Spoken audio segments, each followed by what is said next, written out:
2014-yilgi Chempionlar Ligasi finalini hamma eslaydi. Finalda bizga tanish jamoalar Madridning ikki klubi. Real bu oqshomni uzoq kutdi. Zidaning afsonaviy gol amalga oshirilgan 2002-yildan buyon qirollik klubi final ostonasiga yetib kela olmayotgan edi. Va bir munchalik tanaffusdan so'ng Ancelotti boshchiligidagi jamoa bu o'yinga yetib keldi. Lekin bahs Atleticoning super o'yini bilan yodda qolgan.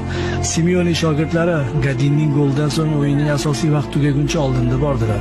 Qo'llariga televizor pultini olib, hozir hakamning hushtagiga chalinadi-yu, televizorni o'chiraman deb tayyorgarlik ko'rib turgan Real muxlislari hakam tomonidan qo'shib berilgan 3-daqiqa tugayotgan lahzalarda shodlikdan telba bo'lib qolayozishdi.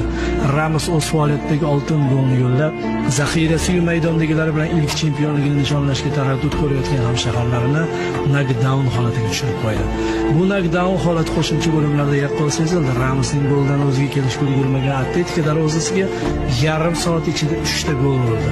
Hozirda hech kim o'sha 3 ta golni kimlar yo'llagani bilan qiziqmaydi. Faqat mana bu hisob tenglashtirib Atletikoni sindirib bergan golni yo'lga oladilar. Ramos tayinladi.